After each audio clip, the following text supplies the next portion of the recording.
하나님의 말씀 로마서 12장 4절 말씀 보시겠습니다.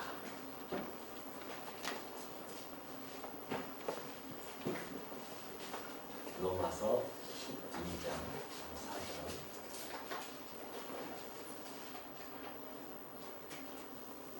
우리가 한 몸에 많은 지체를 가졌으나 모든 지체가 같은 기능을 가진 것이 아니니 이와 같이 우리 많은 사람이 그리스도 안에서 한 몸이 되어 서로 지체가 되었느니라.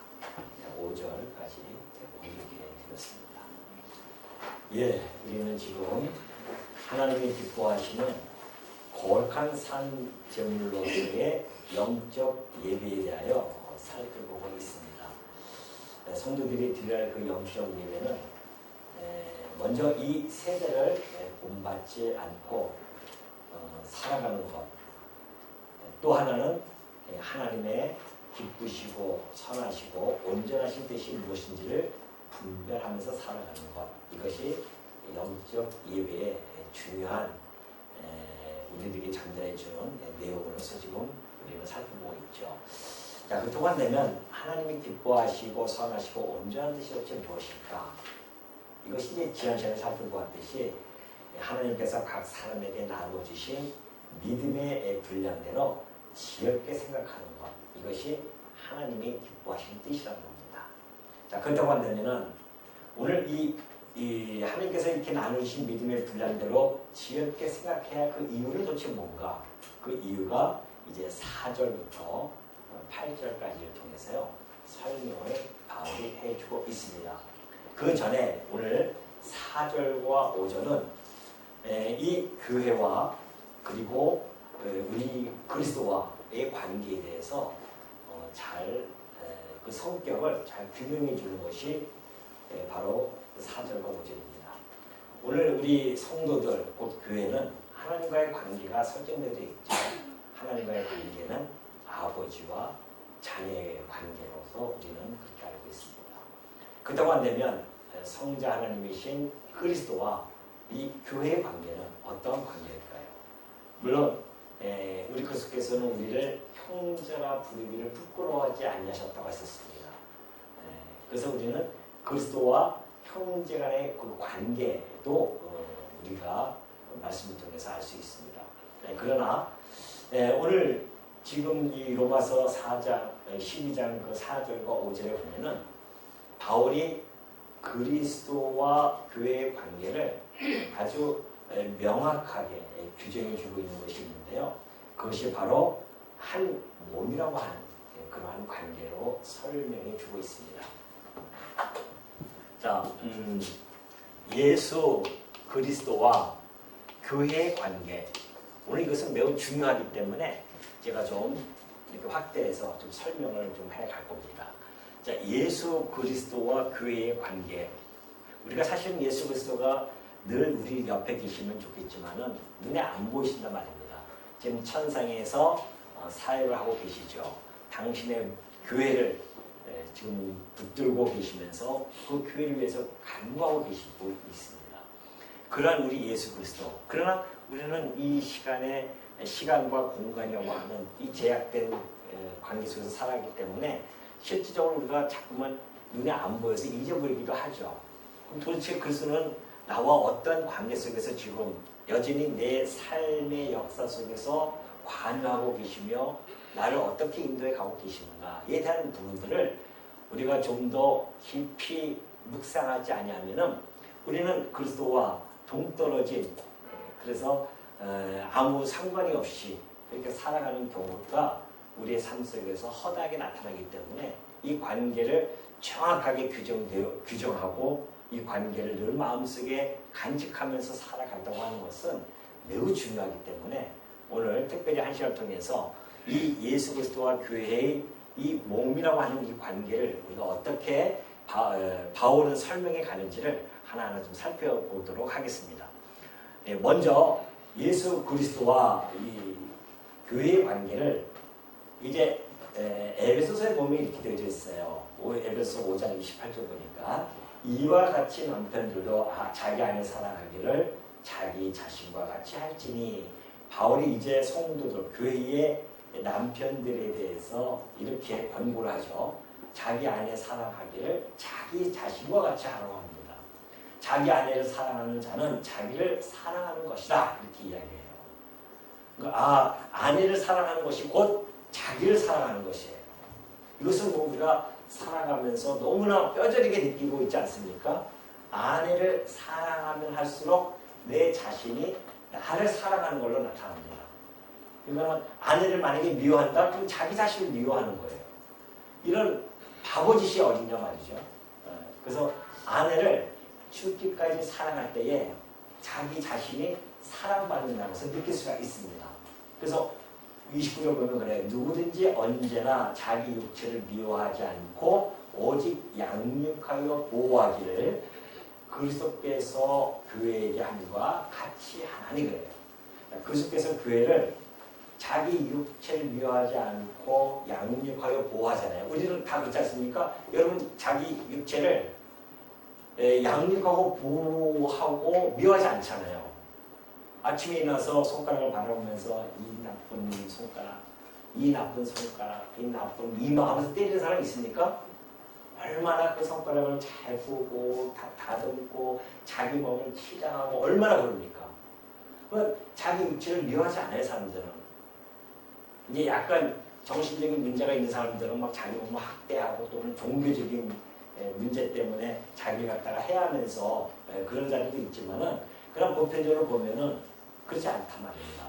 그래서 자기 육체를 보호하고 양육하면서 보호합니다. 그것처럼 그리스도께서 교회에게 한과 같다는 겁니다. 그러니까 그리스도께서 교회를 자기의 몸처럼 미워하지 않고 양육하며 보호해 가신다는 것이 전제되어져 있어요. 그러면서 우리는 그 몸의 지체이니라. 그러므로 사람이 부모를 떠나 그의 아내와 아빠여 그 둘이 한 육체가 됐지니. 그것은 창세기 2장 24절의 말씀을 가지고 좀 인용한 겁니다. 하나님께서 하신 말씀이에요. 이제 사람이 부모를 떠나서 그의 아내와 합하여 그 둘이 한 육체가 될지니 그래요.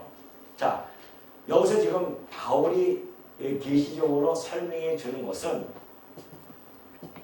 예수 그리스도께서 머리가 되시고 또 우리가 그 아내로서 예수 그리스도께서 남편이 되시고 교회는 뭐예요? 아내로 그렇게 설명을 해 가고 있습니다. 그러니까 지금 이렇게 설명이 돼 가고 있죠. 우리는 그의 지체고 또 있습니다. 지체가 다 있죠. 이게 지체가 있습니다. 자, 예수 그리스도와 이 교회의 관계를 부부의 관계로 그렇게 설명을 합니다. 관계가 부부예요. 그럼 부부의 특성이 뭡니까? 부부의 특성이 싸우는 거예요? 예?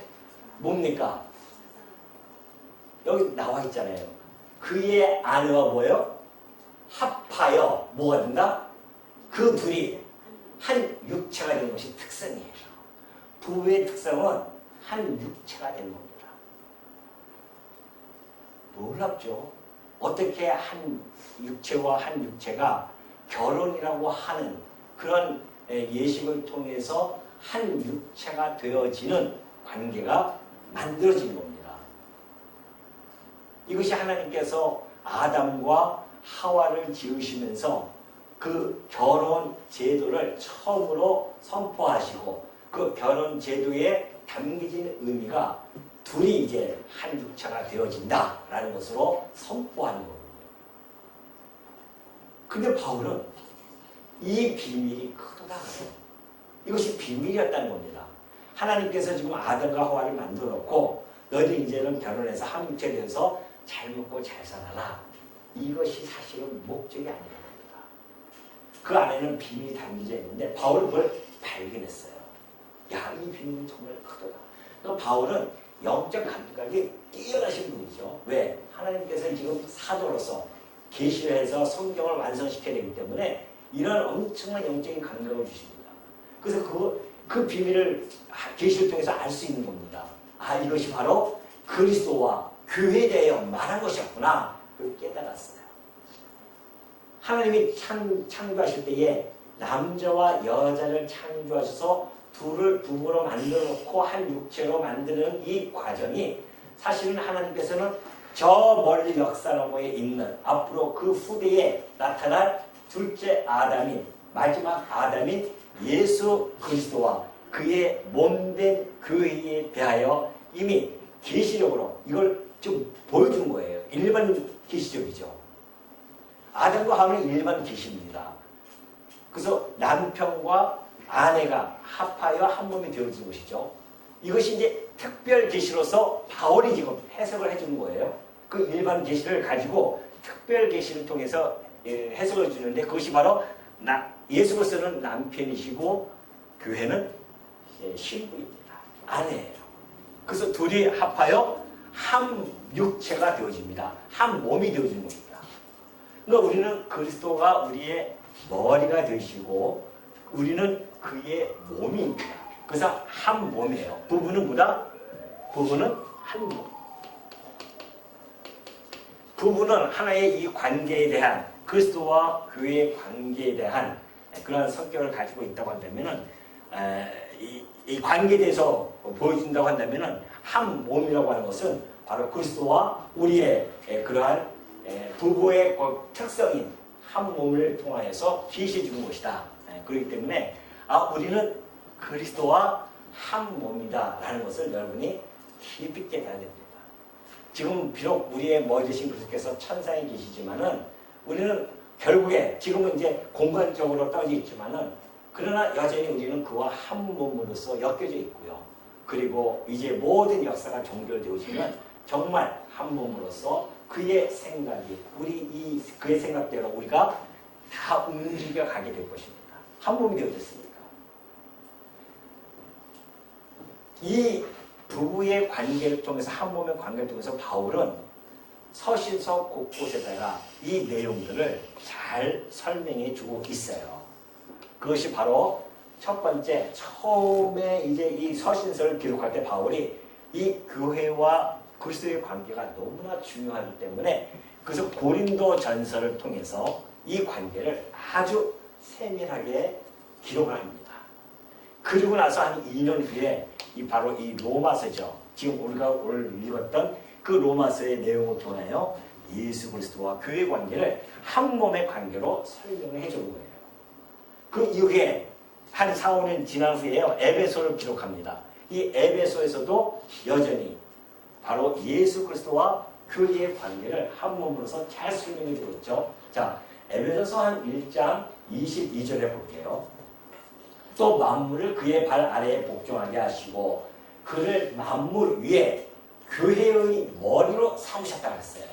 교회의 머리로 삼으셨어요. 그리고 교회는 그의 몸이니 이렇게 교회는 그의 몸입니다.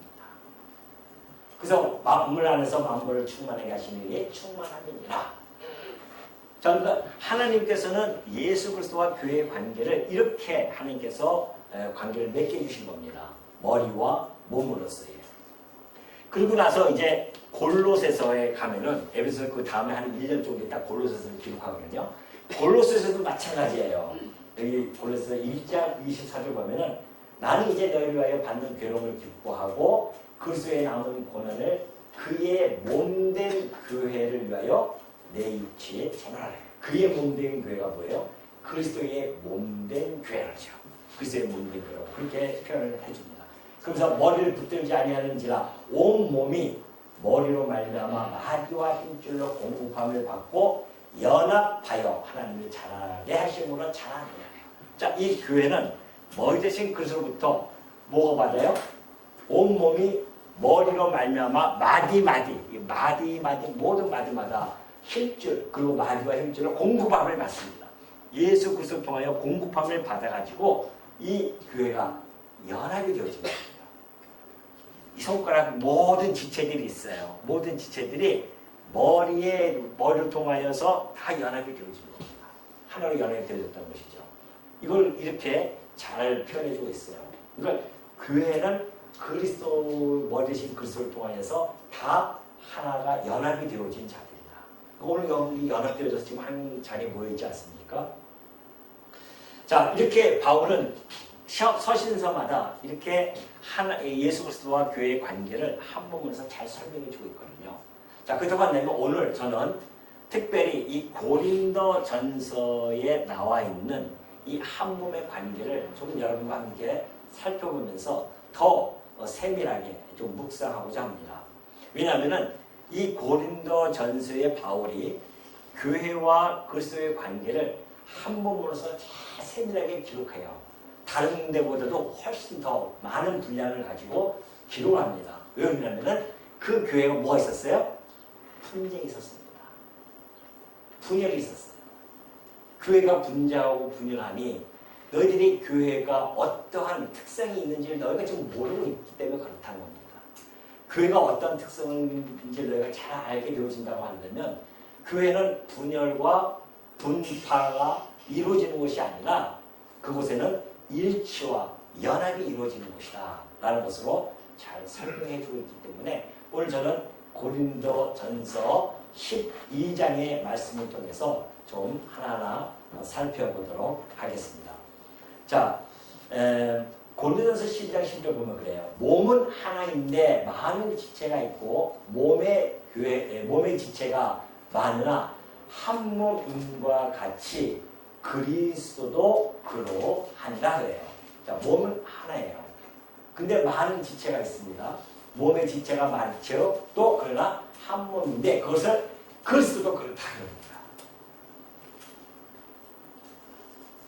그러니까 이것은 교회라고 하는 것은 우리 몸의 통일성을 가지고 있음을 너무나 잘 보여주죠. 자, 우리가 교회의 특성 살펴보겠습니다.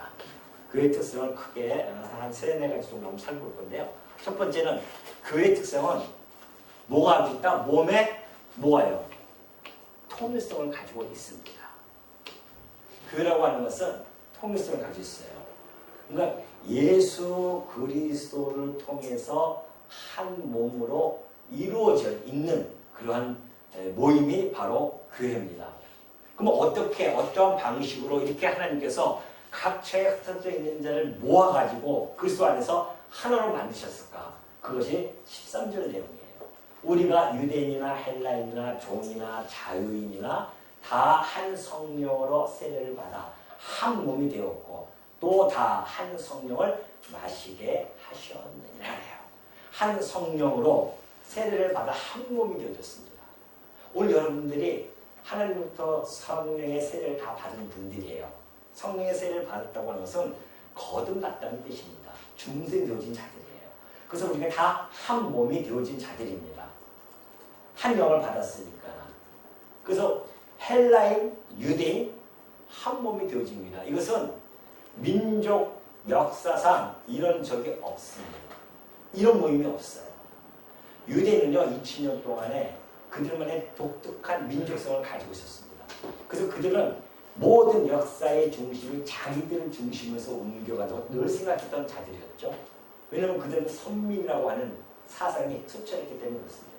그래서 자기네들 이외의 모든 민족은 다 이방인으로 취급을 합니다. 다 이방인이에요. 근데 이방인, 개, 돼지처럼 여기는 그 이방인과 유대인이 한 성령으로 한 몸이 되어진다? 생각도 못하는 거죠. 이 유대인으로서는 도저히 용납할 수 없죠. 그래서 그렇게 기독교를 비판하는 겁니다. 어디서 감히 이방인 주제에 우리 유대인과 한 몸이 되어질 수 있냐 말이죠. 이해를 못하는 거예요, 그걸 갖다가. 근데 우리 주님이 오셔서 그 유대인이나 헬라인이나 한 몸이 되게 하시려고 어떻게 했다? 십자가에서 죽으신다는 말입니다. 그의 십자가 사건은 그 모든 민족을 그리스도의 한 생명 안에 모으는 놀라운 역사가 진행되어진 겁니다. 그래서 하나가 되어진 거예요. 신분이 철폐되어집니다. 아니, 종족에 대한 그 갈등 이런 것들이 다 없어지는 거죠. 대립 같은 것들. 또 하나는 종이나 자유인입니다. 그건 뭐예요? 신분에 관한 문제예요. 그 당시에 종과 자유인은 뚜렷하게 구분이 되어져 있었습니다. 그리고 종과 자유인은 감히 함께 이렇게 있을 수 있는 존재들이 아니에요. 그런데 그리스도 안에 있게 되어지면 종과 주인이 뭐예요? 한 몸이 되어진다는 겁니다.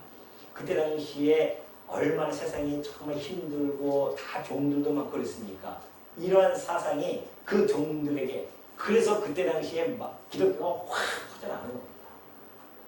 그런 얘기를 듣도 보지도 못한 얘기였고, 자기는 종으로서 끝나서 죽을 줄 알았는데 그게 아니라 종이나 자유인이나 다 한 성령을 세례를 받아서 하나님의 자녀가 되어지고 그리스도의 한 몸이 되어진다고 하는 이 놀라운 메시지는 그들의 마음을 불타오르게 됐단 말입니다.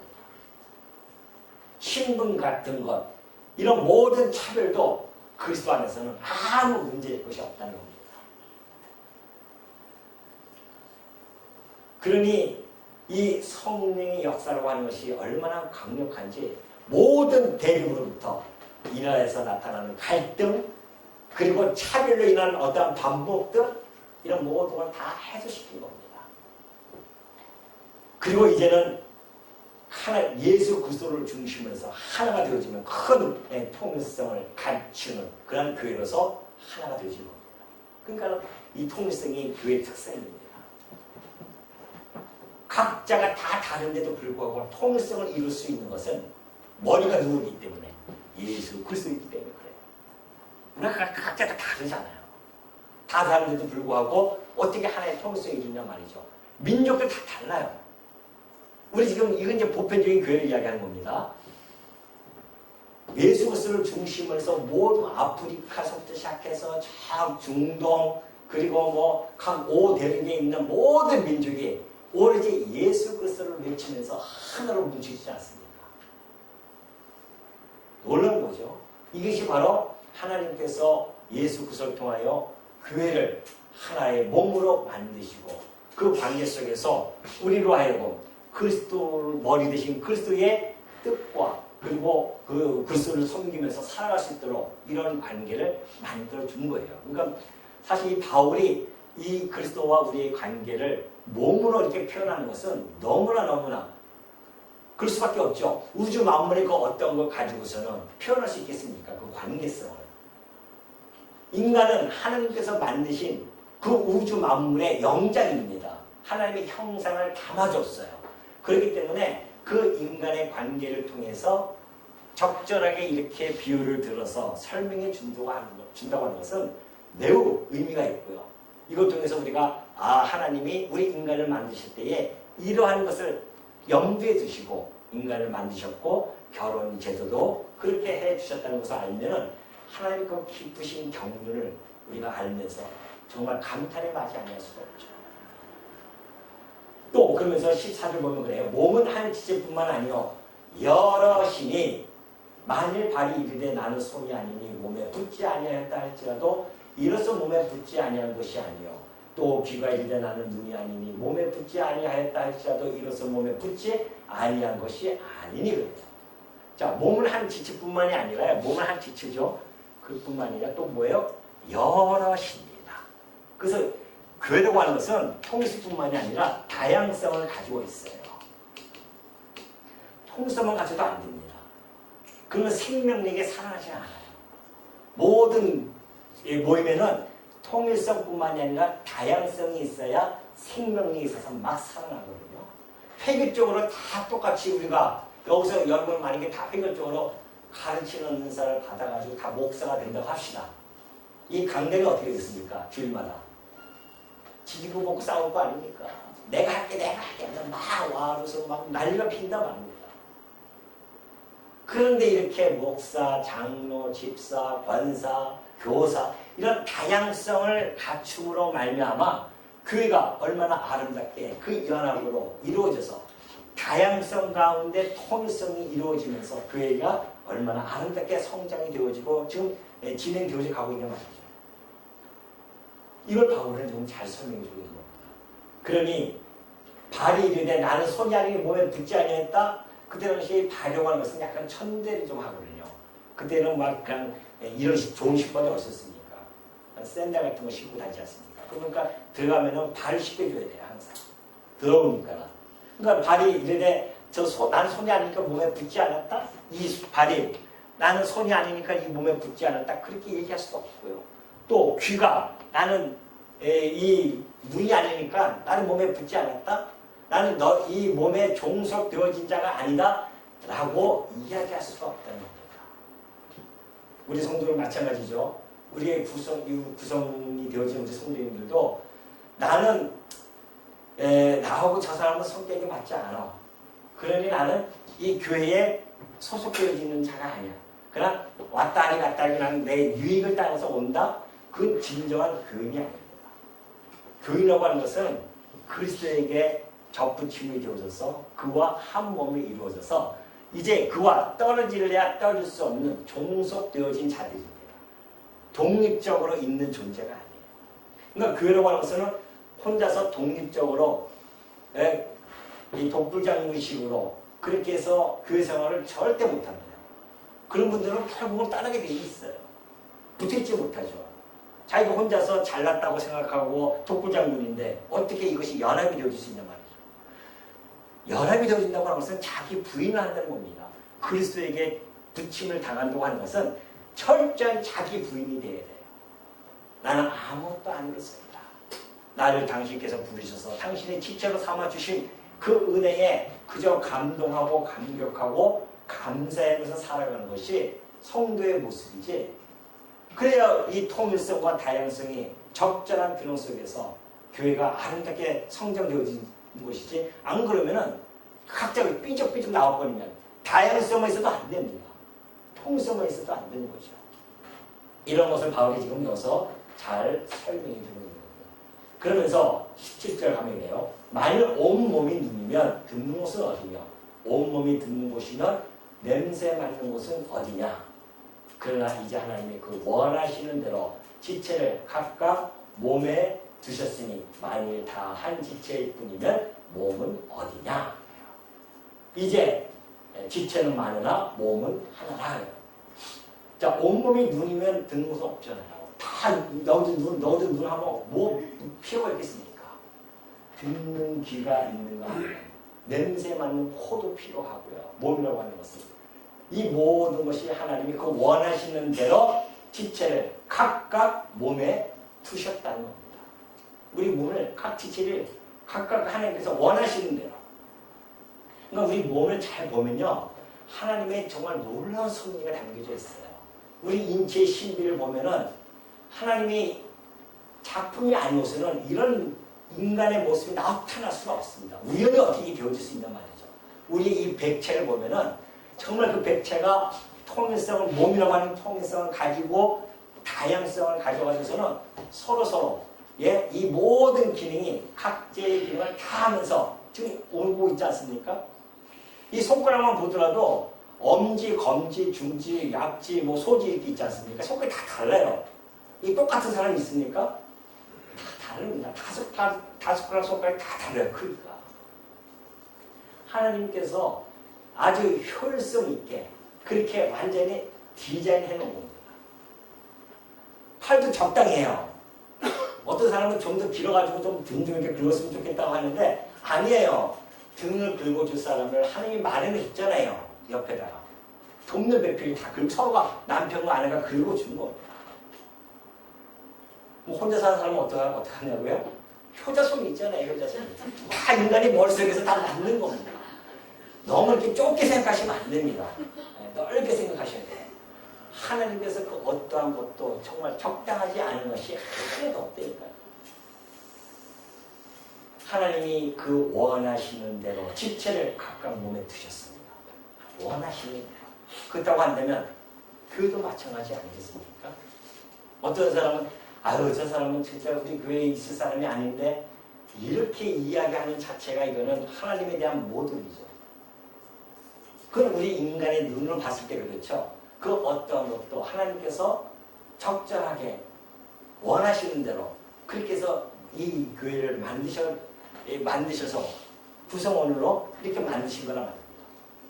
그러니 여러분 한 분 한 분이 다 어떡합니까? 이 전체의 이 구성원들이 하나님이 원하시는 대로 지금 모이신 겁니다. 하나님이 이 성교회에 원하는 대로 이루시기 위하여 모인 지체들이에요. 얼마나 소중한지 모릅니다. 한 분 한 분이 너무너무 소중한 분이에요. 그 어떤 분도 저 사람은 쓸모없는 사람이야 라고 얘기할 수가 전혀 없어요. 그러니까 그때 당시에는 종이니까 얼마나 하대하겠습니까? 그 안에 들어서는 그게 통하지 않는다는 겁니다. 그 종도 하나님이 원하시는 그러한 모습으로서 그렇게 하나님께서 만드셨고 지금 하나님께서 이끌어 가시면서 한 교회의 구성으로 만들어 놓고 교회를 섭리해 가시는 줄로 말입니다.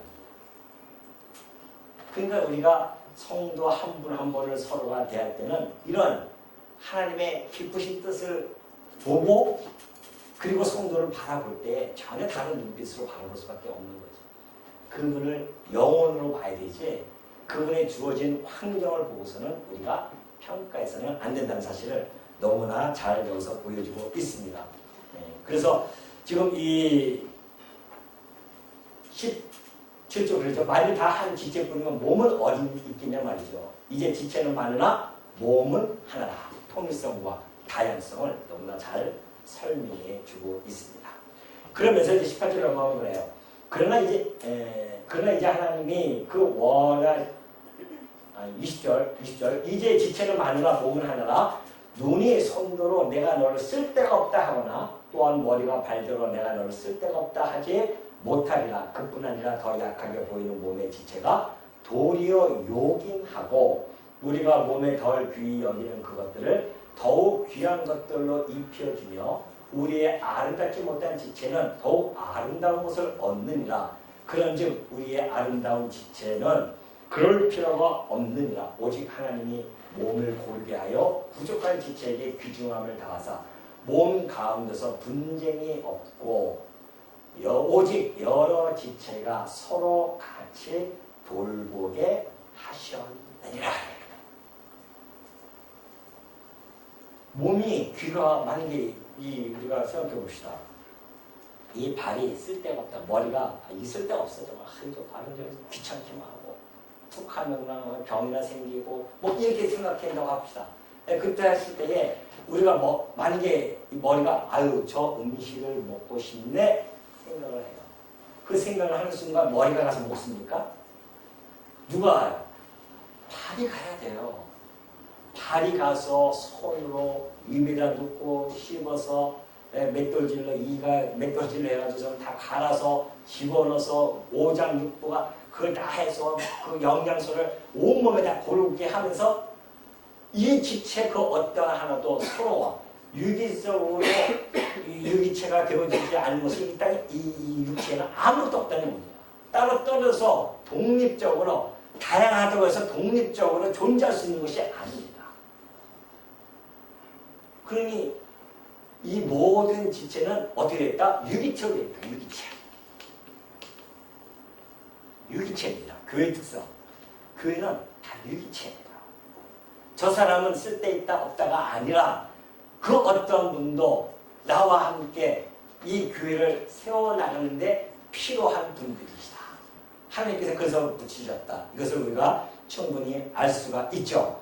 그래서 이 분쟁이 없이 서로 돌보는 그런 몸의 유기체적인 그런 관계임을 너무나 잘 보여주고 있습니다. 그렇기 때문에 이런 유기체를 가지고 있는 우리 성도들은 서로 상호간에 뭐가 이루어집니까? 서로 상호간에 의존적이에요. 의존적입니다. 서로 유기체이기 때문에. 또 서로 보완적입니다.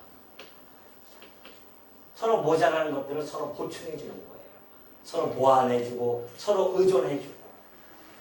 손이 따로 있을 수가 없어요. 손은 이 어깨와 같이 연합되어져만 이것이 붙어 있는 겁니다. 서로 의존되어져 있어요. 그리고 아까 얘기했듯이 무엇을 행동할 때는 이 온몸이 다 움직여서 보완해서 그것을 이루어가는 겁니다. 이것이 교회의 특성이에요. 그러니 그 누구 어떠한 분들도 지금 이 믿음의 분량에 대해서 이야기하는 겁니다. 이 믿음의 분량이 다 달라요. 유기체들이. 지체들이 다 다르단 말입니다. 하나님이 그렇게 주셨어요. 적당하게. 효율성을 얹혀가지고서는 기능과 그 역할을 감당할 수 있도록 다 주신 겁니다. 그러니까 여러분들이 이 사실을 알게 되어지면은 교회 구성원이 나는 이걸 잘하는 저 사람이 왜 이걸 못해가 아니라 저 사람은 또 다른 기능이 있는 겁니다. 저 사람은 또 무슨 기능이 있고 다 있는 거죠. 이 기능대로 교회가 그 믿음의 분량만큼 생각하시면서 그 기능에 충실히 하게 되어지면 이 몸이 얼마나 잘 돌아가느냐 말이죠. 밸런스가 맞춰가지고. 근데 만약에 이 손의 기능이 이 자기의 생각, 이 기능보다는 더 월등하게 하고자 해가지고서는 이 손으로서 자기가 뭐 머리처럼 그렇게 행동을 한다? 될 수도 않죠, 사실. 그래서 그 붙임만 되어진 자들은 그럴 수가 없다는 겁니다. 성령을 통해서 우리가 이 말씀을 깨달아지면은 나는 이 손가락으로서의 그 역할이 있구나. 그 손가락의 역할을 하면 되는 것이고, 어떤 분은 발가락의 역할, 어떤 분은 이 팔꿈치 각자의 그 역할과 기능을 가지고서는 효율성 있게 잘 협력해서 보완해서 서로 의존하면서 이렇게 유기체적으로 교회가 이루어가는 것. 이것이 교회의 특색입니다. 여러분이 사전적으로도 그래요. 사전적으로 이 유기체라고 하는 것을 사전으로 찾아보니까 이렇게 되어 있어요. 많은 부분이 일정한 목적 아래 통일, 조직되어 그 각 부분과 전체가 필연적 관계를 가지는 조직체다. 그렇게 되어 있어요. 사전적으로도 너무나 잘 부합되지 않습니까? 그러니까 우리 이 교회라는 모습이 그래서 우리가 다 다양하잖아요. 우리가 자라온 환경이 다 다릅니다. 성격도 다 달라요. 어떤 분은 성격이 막 그냥 급해요. 어떤 분은 성격이 그냥 나중에 완전히 느려 빠져요. 왜 하나님께서는 그런 분들 다 모아주셨는가? 막 급하게 가는 분들은 이 느린 분들 위해서 또 적절한 또 속도 조절이 되어지고요.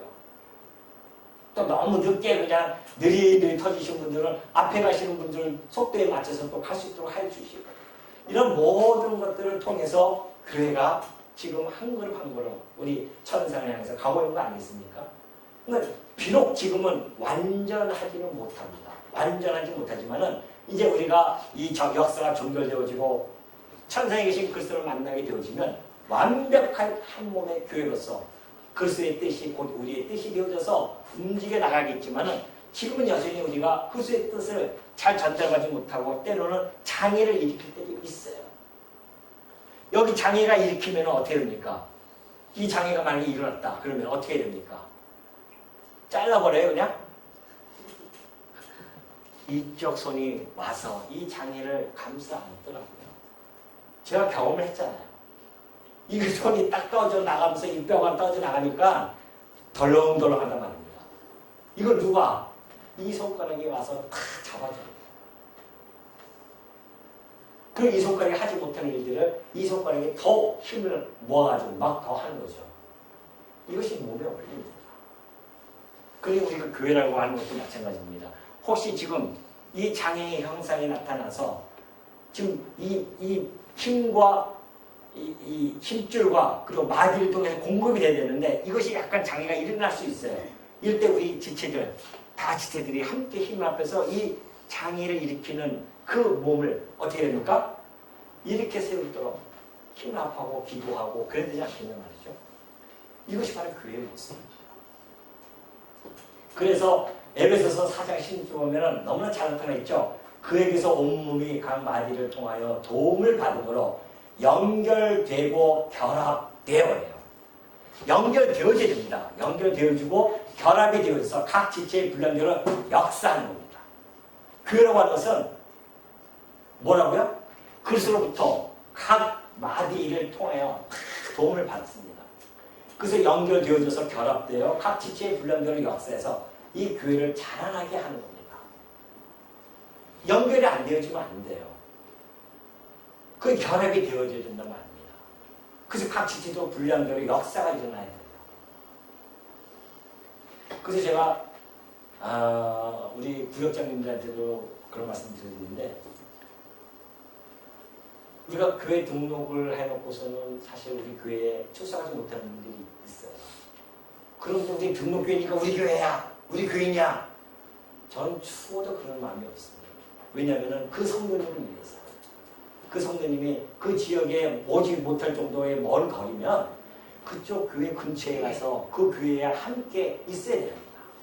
연합하고 결합되어야 돼요. 연결적으로 결합되어져 있어야 됩니다. 근데 매주일 가서 이 말씀을 듣고 가서 함께 성도들과 부딪히고 같이 교제 나누면서 그래서 각 지체의 분량대로 역사해야 된단 말이죠. 각 지체의 분량대로 역사해야 되는데 그럼 등록만 해놓고서는 이 인터넷으로 공부하면 무슨 소용이 있냐 말이죠. 그건 따로 할 수 있잖아요. 다. 그것만 해서 교인이 아니에요. 연합되어지지 않으면 안 됩니다. 교회라고 하는 것은. 연결되어지고 결합되어지지 않으면 교인으로서의 역할이 사라지는 거예요. 절대 자라나지 않습니다. 그러니까 그런 마음이 있어요, 저는. 그래서 그분들한테 가서 그 주변에 있는 교회 제발 좀 가서 우리 교회 등록 안 해도 되니까 가서 열심히 거기서 해서 신앙이 자라나야 되는데 그 영혼이.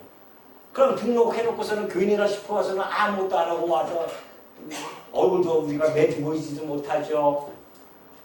공부나 제대로 하겠어요? 또 안 해요. 공부도 제대로 안 합니다.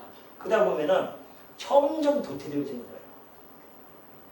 그래서 우리 성도님들이 혹시 멀리 있으면은 제가 늘 말씀드리는 것이 이거 결합되어야 됩니다. 연결되어야 됩니다. 그래서 그 영혼이 살아나요.